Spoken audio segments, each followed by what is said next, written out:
Yeah, the isolation that I see in young people has a lot to do with this overthinking, Mm. where you're on your phone a bazillion hours a day, especially if you're a girl. And then it somehow makes you think that you're being watched because Hmm. everything's being recorded, or Hmm. it's a little video or a TikTok or a Snapchat. Yeah. And so, like, I once had this girl crying. She said she was crying outside the bathroom at school because she failed a test, and she's like a straight A student. Okay, that's okay. People can fail tests. I'm comforting her. Yes. Then she says, no, it's not about the test. It's that someone might see me crying outside the bathroom by myself. Mm. Wow. So I'm like, it's okay. Like, nobody cares. That's Nobody's right. staring at you. Yes. Nobody's judging you. Hello, my name's Narendran, the host of Master of Your Crafts podcast, learning from leaders who are continuously inspired, passionate, and driven to align with their soul purpose, sharing their gifts to bring healing to others. The music is composed by Rebecca Everett.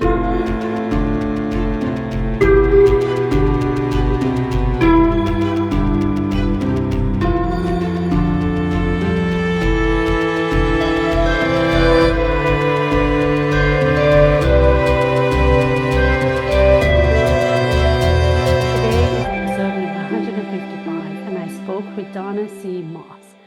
With 30 years of experience supporting individuals and families through their toughest transitions, she blends clinical expertise in anxiety, grief, and mindfulness with leadership roles in major health organizations, now serving as a clinical supervisor at the Solace House in the US.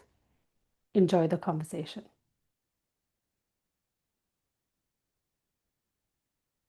Hello and welcome to Donna. How are you, Donna? Good. Thank you for having me. You're I'm good. welcome. You're Yeah. welcome. You're welcome. I'm excited for us to get into this conversation from a more serious element of life in terms Hmm. of psychotherapy and emotional and mental support that a lot of people are seeking.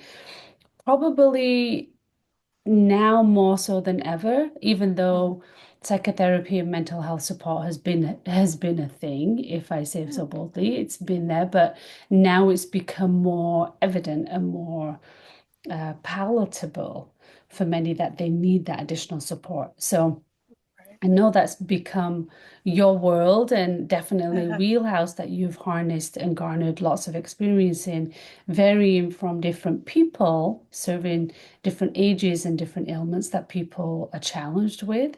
So I want Hmm. to kind of get into that delicious conversation from your perspective. So I'm looking forward. I Mhm. didn't know it was delicious, but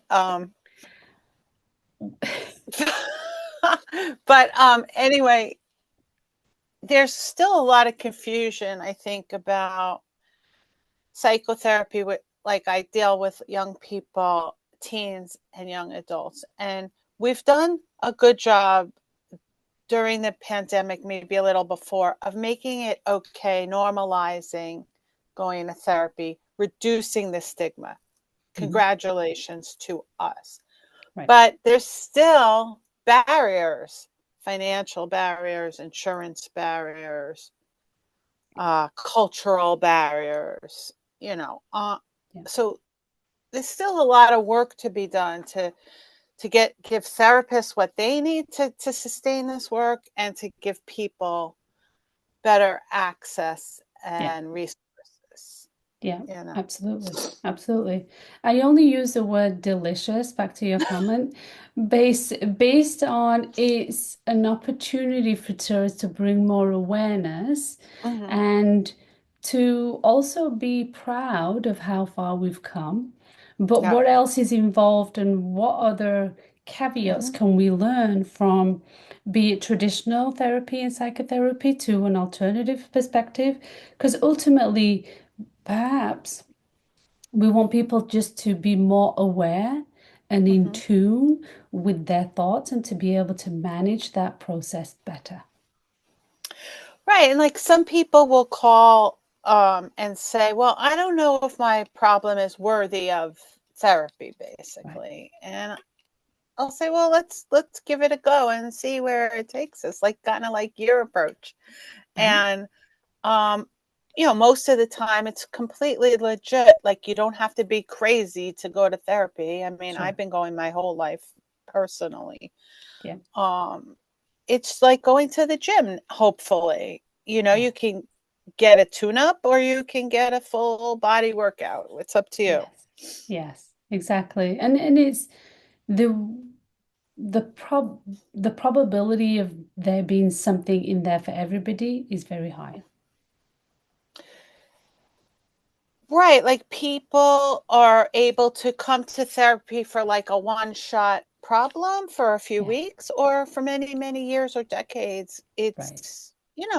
It's a it's it seems to be really helpful in giving a person space to reflect, to make changes, to be open, and to not have to burden anybody in their circle. In that and in that process, right, we all as individuals, we all process things differently, and we're all designed very differently to lean on others for some type of support, to lean on others for a different element that fits right with our personalities, because on purpose we're designed differently. But there are some people who would like to perhaps talk things out, and others who express things through art or the music, whatever version of Mm-hmm. expression they need for that. And for others, I think it might be having that dialogue and active conversation through therapy. So, Right. And all of those things are so helpful to mental absolutely. health. And,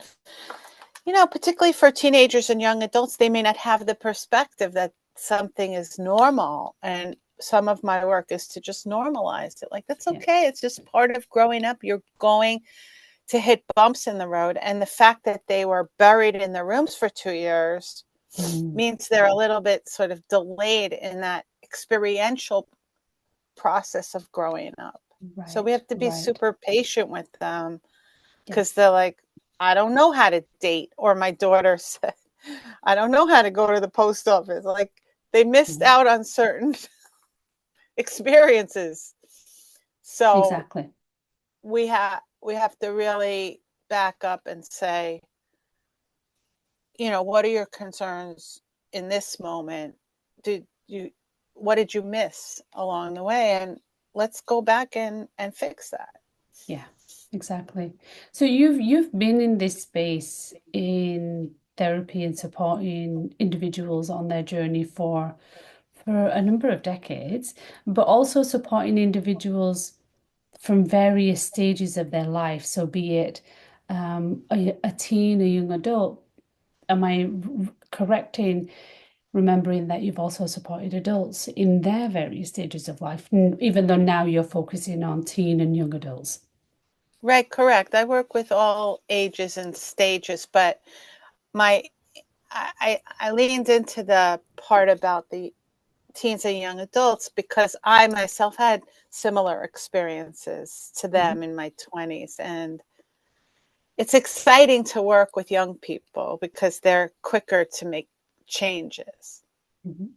On the other hand, a lot of therapists are afraid of working with young people because they do stupid, risky, impulsive things. Okay. Yeah. And then Okay. you have to work with their crazy parents. So it's Right. hard. It's hard work. It's hard work. A lot of Right. follow up, a lot of sleepless nights. Mm, But worrying about a young person who might not be making good decisions is, you can't shut that off. that's right. That's right. So, no, it's challenging, but I like working with all ages and stages. Yeah.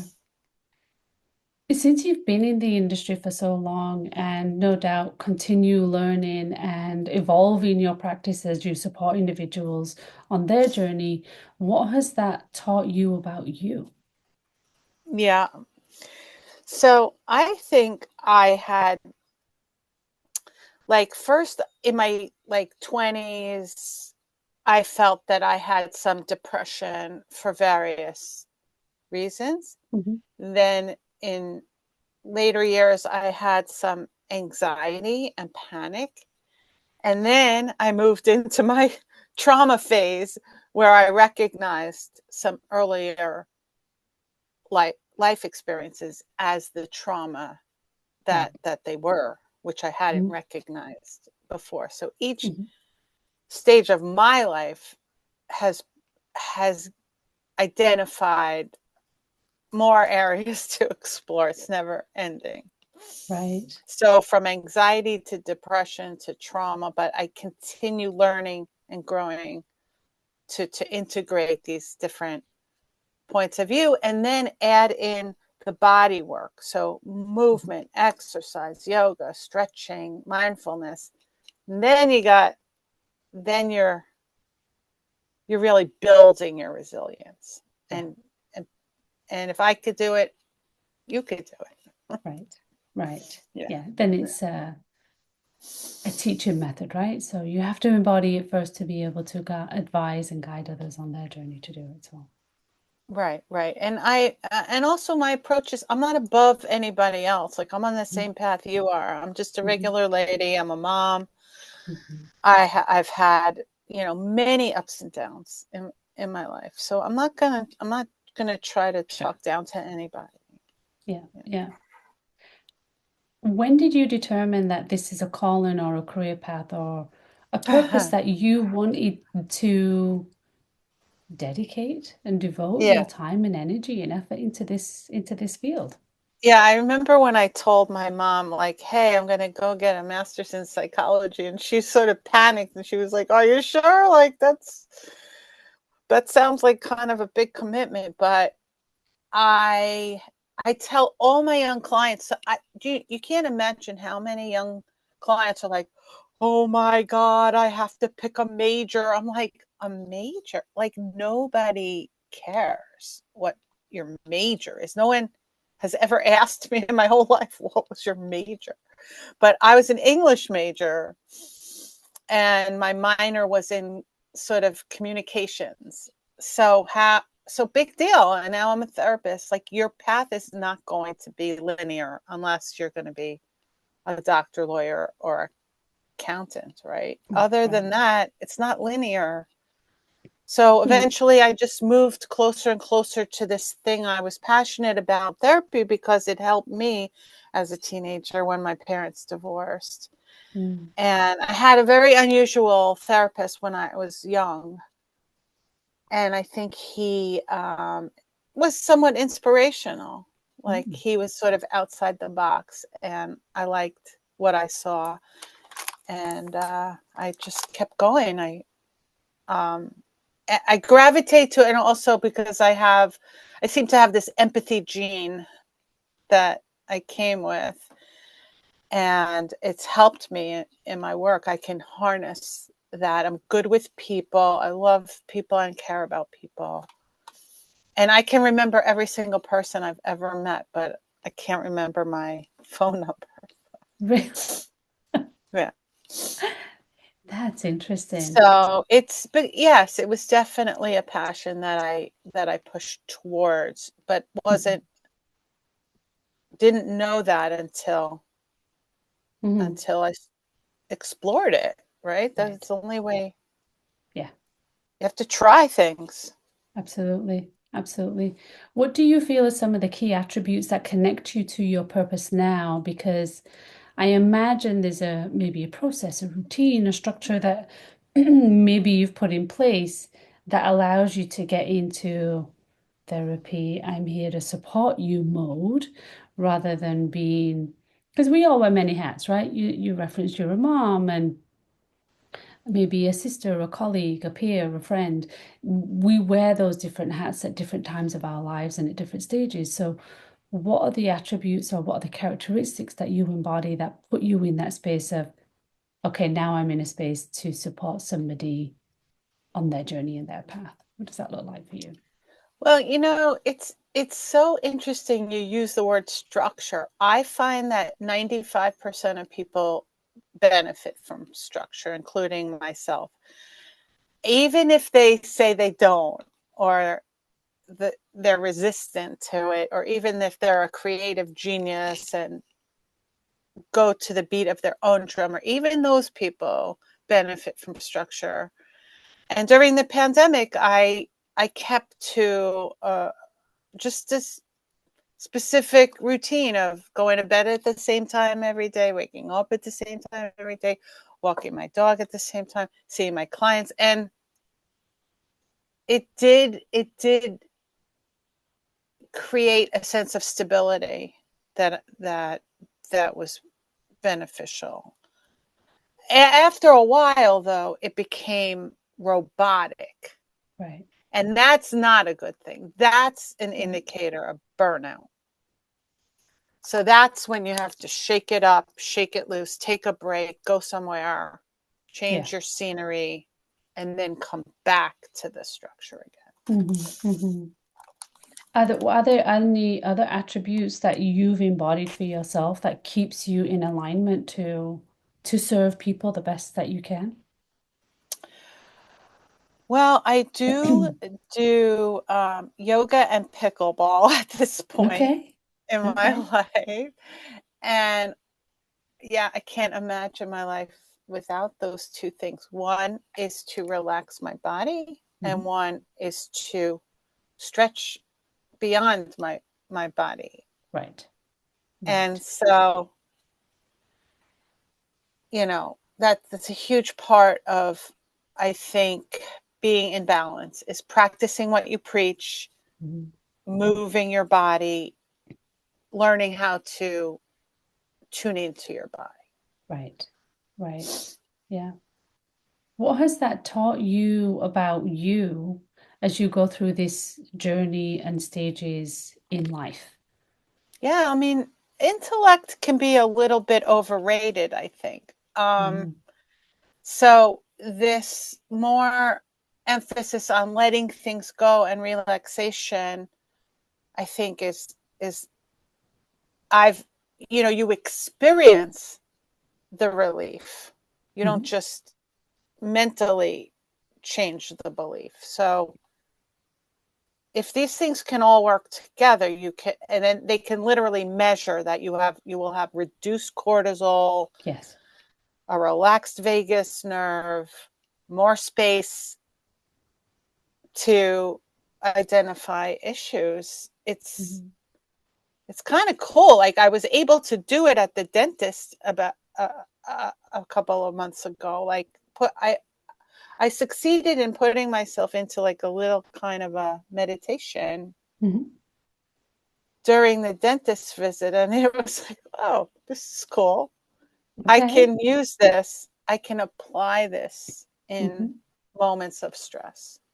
And that's Right. available as well as, oh, I could think my way out of this.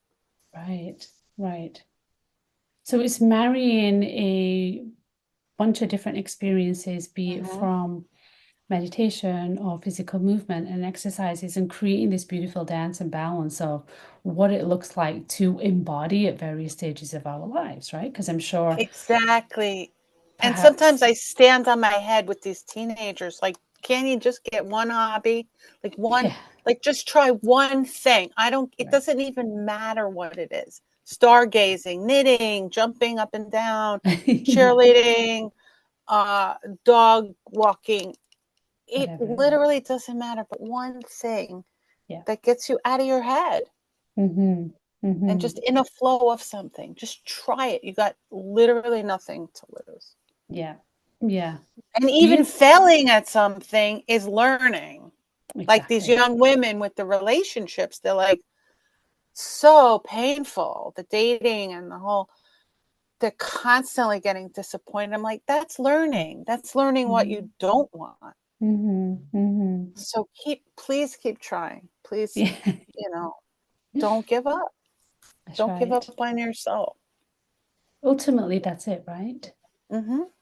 Whether we are investing in ourselves or giving up on ourselves, but being in a place which I imagine you do is creating a safe place for people to let down that mask and let down that guard to truly Hmm. be vulnerable in those conversations, even if it's the first time that they may have potentially done it, and too fearful of doing it alone. Yeah, yeah, yeah, yeah, yeah, There's that piece too as well, right? So I think yeah. that's pretty interesting and very telling. What shift have you seen since this thing called COVID or the Uh-huh. pandemic or whatever you want to call it, that thing that shut people out of into a place of isolation? Yeah, the isolation that I see in young people has a lot to do with their this overthinking, Mm. where you're on your phone a bazillion hours a day, especially if you're a girl. And then it somehow makes you think that you're being watched because Mm-hmm. everything's being recorded, or Mm-hmm. it's a little video or a TikTok or a Snapchat. Yeah. And so, like, I once had this girl crying. She said she was crying outside the bathroom at school because she failed a test, and she's like a straight A student. Okay, that's okay. People can fail tests. I'm comforting her. Yes. Then she says, no, it's not about the test. It's that someone might see me crying outside the bathroom by myself. Mm. Wow. So I'm like, it's okay. Like, nobody cares. That's Nobody's right. staring at you. Yes. Nobody's judging you. Yeah. And it's a funny thing for a therapist to say, like, nobody cares how you feel, Yeah. right? But nobody cares. The Just do reality your is, yeah. work. Like, wake up, do your work, and then if you want to fall apart and cry or whatever, or stay up all night with your friends, fine. But you know, but don't shut down, Mm-hmm. um, and don't Mm-hmm. overthink every little thing. Like, oh, I'm not going to go to prom because I have a pimple. Like, nobody cares. Mm-hmm. Or I'm Mm-hmm. not going to go to my job because somebody looked at me funny. Nobody cares. Just do your Right. work. Do show up for yourself. Be Yes. consistent. Yeah. That's the thing. The community and the environment and the people who are raising these young adults and teens, the parents, grandparents, cousins, whomever are in their sphere, how much of that influence is embedded and projected to these young adults and teens for them to be maybe spiraling up or down or in and Uh-huh. out of control? Right. Well, I forget where you live, but I live near New York City. Mhm. So everybody is like out of Yeah. their minds. Like, a friend of mine said to me once, of course the kids are high strung. Like, we live 30 minutes outside of New York City. We're all type A people here. Hmm. Like, what did you Hmm. expect? We all have neurotic children. So the thing is, I call it the race to nowhere because that was a movie years ago, which Hmm. actually I never got to see, but I like the title. And we have to reinforce these other messages like, oh, okay, there's not just one perfect college, there's a good fit for you. There's a Yeah. college that's a good fit for you. Hmm. Um, and if you could go to the fanciest college and fall apart. I've seen it Hmm. happen. Hmm. Or you could go to like a crappy, community college and rise up to the top level if you apply yourself. Sure. I've seen both Yeah. paths. So it's really, people have to reach and reach past the stress culture. Right. Right. You So know, the kids get frantic around the college applications. I deal with this a lot. Oh my God, application, application. Oh my God, free. I'm like, what is the big deal? You right. pick two low ones. What do you call it? Safety. Hmm. Two target. Hmm. Two reach. Hmm. Six schools. Get your recommendations. Write an essay about your own self. Is that really so hard? Right. Right. Yeah. But the buzzing about the competition is like out of control. Yeah. Where do you think all that comes from? Yeah, the culture is very uptight right now. each man Mm-hmm. for himself, you know? Mm-hmm. And I think the parents are panicked, and, you know, you're investing all your money into college and there's no guarantee of anything. That's right. That's right. So a tough investment right It now. is. It is. You don't know if there's going to really be a return, I guess, right? Yeah. Yeah. Yeah. What do you feel are some of the antidotes to that for young adults and maybe even parents that they can install or support their children with? Yeah. I mean, parents have to be aware of their own anxiety, like exactly what you said, that they're projecting. Mhm. And um, and let the kid make some mistakes, you know, let them have a little more free range, let them stumble a little, but you can reach out to the school professionals and private professionals if it's making you uncomfortable what the kid's behavior is, but Right. not necessarily panic every day. Like I heard about parents who are putting like air tags on their kids' bodies now. Okay. So that's a little freakish. Um, and so we need to find that balance again of caution versus freedom. And Yeah. the whole culture is working on that. Yeah. It's an interesting balance to be created for freedom, knowing where we are in the tech world and how vast and absorbing and consuming it can be, and it Mm-hmm. is to a certain degree, to how much freedom can we really have and how much privacy can we really get in that space too. Right, right. Yeah, I think, you know, tech, see, I'm pro technology. I was an early Hmm. adopter. I think it's wonderful. It's changed my life for the Yeah. better, mostly. Although I would say I'm addicted to my phone as well, but it helps me a lot with organization and such. But I think the phone, social media is not the enemy. I Hmm. think it could be used for a lot of good Absolutely. in Yes. society. I really do. Absolutely. But we haven't harnessed it for good. Yeah. We've only seen it be harnessed for not so good. Right. Right. So I'm still waiting to see what's going to come next. Is What it do going to turn into this dystopian thing where everybody has a chip in their head and nobody talks to each other, or is it going to be a source for helping people get together and hmm form communities that are hmm peaceful? Yeah. Ultimately, isn't that what we're all craving? Isn't that what humanity is craving? And these young adults and teens have missed out on an element of what really is community, connection. Yeah, I think so. I think so. I mean, one girl during the pandemic told me she was like kind of like hallucinating, and she thought she was hearing voices inside the wall of her Mm, bedroom. I mean, normally we would say that's psychotic, but I think it hmm was just she was in a room so long she thought she was hearing things. Right. Yeah. Ah, It's so yeah, so I'm also a big fan of group therapy, and I do some groups because amazing. that goes a long way in helping people feel less alone. Hmm. Hmm. Hmm. What is your intention?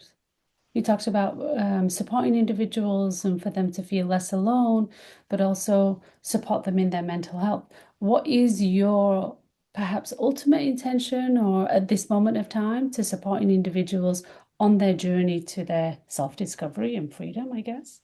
Is there anything else that you'd Yeah, like to that's add? pretty lofty. I think these days people just want to meet a few goals, like feel less anxious, feel less confused, feel. So it's also about reducing symptoms. Like it's not, you know, what we do is a little bit magical and artistic, but there are also ways to measure it so that people feel satisfied with their, Hmm. you know, hey, I'm reaching some of my goals. Right. And or hey, this isn't working out, I'm going to try something else. Yeah. So it's both the spiritual, as you point out, and also the I'm all about the practical too. Like, Yeah. get out of bed and do something, and then Yeah. report back to me. What was that like? I had a young girl last week said she was scared to go up to the food truck guy. She's a Mm-hmm. high schooler, and she was afraid to go up to him and order her lunch Mm-hmm. just for some reason. And I said, well, let's go do it, Mm-hmm. and I had her do an exposure, if you will. Mm-hmm. And she came back the following week and said, well, that worked out pretty well. I got the food I wanted and nothing happened. Mm-hmm. Yeah. So it can be my little tiny goals or it could be big, big goals. Yeah. Yeah. Both are valuable. It's interesting how we can create, how the mind creates all these little stories and obstacles for us to stop us in our tracks. And maybe it's people around us or experiences that really trigger that, and either we'll charge forward with it or it'll take us 5 steps backwards. So I think that's a really interesting process as human evolution, as human beings, that we go through and witness. But from a But right. psychotherapy perspective, it's equally interesting because you really just tap into small action at a time. Yeah, baby steps. And you can't learn anything if you don't take a risk. Yeah, Just and then your world becomes very narrow. And if so, of course you're going to be shut down and yeah, depressed because you're not really trying to do anything sure. after a while. And then Yeah, avoidance reinforces itself, right? Like, oh, right. so easy. I don't want to go there. It's too much work. And then I don't want to go there and I don't want to do this or that. And the next thing you know, you're not doing anything. Mm-hmm, mm-hmm. How What? convenient. Yeah, exactly right. But so perpetuating the same problem all over again. Mhm. What's your take on the world of therapy, of maybe how it's evolved or changed over the last few years? You've shared earlier that your own practice and how you support people is not very traditional. It's pretty different from the traditional therapy perspective. What do you think as the industry as a whole? How has it shifted, especially since COVID? Oh boy, that's a big question. I think therapists are doing better. They're better supported and better prepared now than ever, but still a long way to go as far as respect, as far as them therapists getting benefits, Mhm. um, as far as insurance, not creating so many obstacles. Um, you know, you know, why not give wipe out student loans for therapists so Mm, that they can do the work without being like having this shouldering all this financial burden. I mean, there's right. a lot more we can do. A lot of schools are doing like prevention programs where they will identify kids who may be at risk of suicidality, for example. Mm, But then we don't have any programs to refer them to. Like, mm, oh, okay, now you're going to identify. Oh, but then what are you going to do? right, right. Yeah, So, still got a long ways to go. yeah. Do you feel that it's a cultural thing, as an American culture thing, where psychotherapy is more utilized rather than it being maybe in Europe or Asia or in other parts of the world? Is it America that has a therapy culture No, more I would so? say other cultures, or Europeans have always been more open Hmm. to self exploration, Hmm. in my opinion. Americans are like rugged individual, pick yourself up by the bootstrap, figure it out by yourself. But there are also cultures that still think of therapy as only for crazy people. Hmm. So it's a mix. It's a mixed Right. bag, but yeah, that makes the job harder when like a kid is seeking therapy and their parents like, I don't believe in therapy. Sure. Yeah. But as a culture, I guess we're coming around to it. But but also as the profession has to do better at measuring outcomes. Mm-hmm. because we need evidence-based interventions. Otherwise, Mm-hmm. people will continue to say it's just talk or hocus pocus or whatever. What's your take on the whole?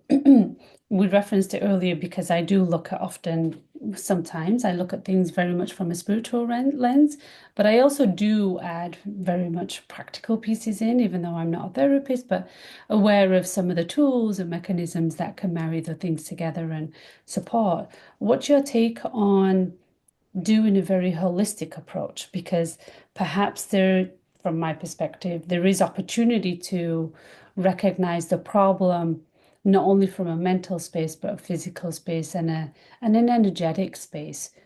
Mm-hmm. What's your perspective on that as a treatment plan, if you will? Yeah, a lot of young people, because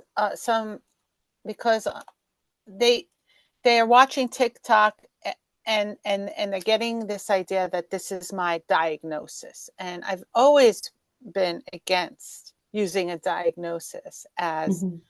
the label of who you are because it's Right, so reductionistic, right? right. You're not just your That's anxiety. right. I have anxiety people don't even notice. They're like, wow, you hide that pretty well. Yeah, I do. But I'm not just my anxiety. I'm Yeah, also capable of doing my work and, you know, in spite of it, in spite yeah. of it. So when they come and they say, "Oh, what about my anxiety? What you're I think more and more therapists are saying, no, let's look at the whole picture. Let's look at the person in their environment, in their family, in their workspace, and get a well-rounded picture of who they are as an individual. Mm-hmm. And that's where the work continues to grow. Is like how can you learn different paths to thinking and feeling? Right, right. Is that something you subscribe to in your practice when you support individuals? Yeah, so it's funny, like some like people someone will say, well, I was told I need CBT. And I'm like, and they're like, do you do CBT? I'm like, well, actually, we're doing CBT right now. Mm, But I don't like stop the therapy and say, okay, now we're going to do CBT. As you get more experience, you can just right. work in whatever you think is is is going to help. Some Yeah, people are very concrete; they can't get into the spiritual stuff, right, right. and some people nothing's going to be enough, and they want Mm, to go into some different um, personality. There's lots of ways to explore these things, but the holistic is definitely what I. People say, "What are we going to do?" I said, "We're going to get to know each other, mm-hmm, and then I'm going to guide you a little bit, but you're mm-hmm, going to do the work, mm-hmm. Right, and you're going to come up with and." New therapists should know not to get lost in the content of what people are saying. Like, oh, and then he did this, and then he did that, and then this happened, and then that happened. Then we went to Peru, and then our luggage was stolen. And that's the story. important, but that's not. But my job is to say, and, bring you back to how did that make you feel? What's happening for you with this Right, experience? right, right. What are some of the perhaps top two or three tools you would advise individuals as they go through this journey of self-discovery and feeling out their own freedom? Mm-hmm, Yes. mm-hmm. What are some of those tools that you would like to share for listeners? Yeah, I think it may seem quite obvious these tools. I heard Deepak Chopra say it on the news last night. They had him on MSNBC, and it was quite similar to what I would say is first of all slow down and pause and see take even a second of objectivity to say, like, whoa, what's happening here?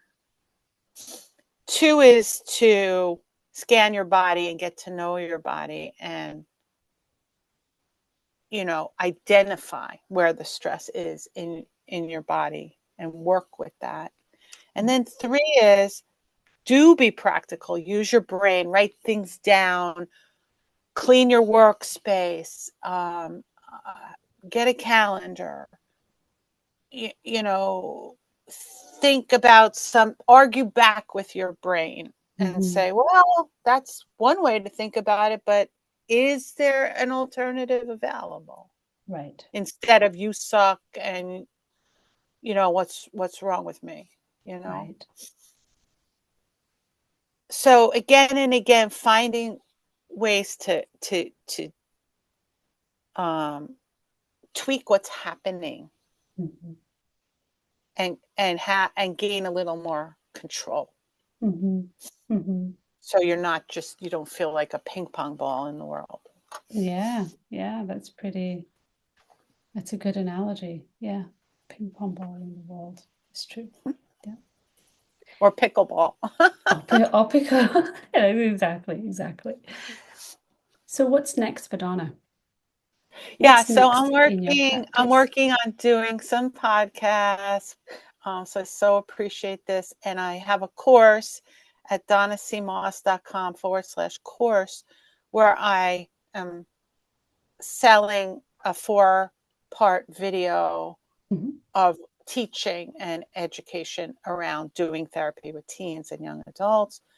And I also am consulting more and more with other therapists on how to do this work. Beautiful. Well, I'm sure they will be grateful and garner some great insight in what you share, because you definitely come with some lived experiences and exposure for yourself and your clients as well. So right. And also a cool thing that happened was I worked with a wonderful web designer named Rachel, and she organized all my experience into a new website. And I was like, oh, that's me. Yeah. I had no ability to see my accomplishments, none, until she laid it out. Beautiful. Yeah. And that's the magic, right? It's leading into people who have those experiences. So we wouldn't, not a tax person, I wouldn't want to do my own taxes. I'm not a lawyer. I wouldn't give myself legal advice. So it's the same caveat of lean into the experts and get the support that you need for whatever that looks like, be it a website or be it therapy or whatever. Right. Exactly. And even. Acknowledging, like, hey, what do I know about web design? I thought I could do it myself, which I did for many years. But then this person gave me so much confidence just by me asking for help. Yeah. Beautiful. Yeah. Beautiful. Donna, thank you so much for sharing your Thank experiences, your stories, and your vision and mission to supporting other people as well on the planet. So thank you for your time. Thank you. Thank you. Thank you. Such a pleasure. I'm Naranjan, and you've been listening to Master of Your Crafts podcast. Please subscribe, rate, and review, and join me next week for another episode. Thank you for listening.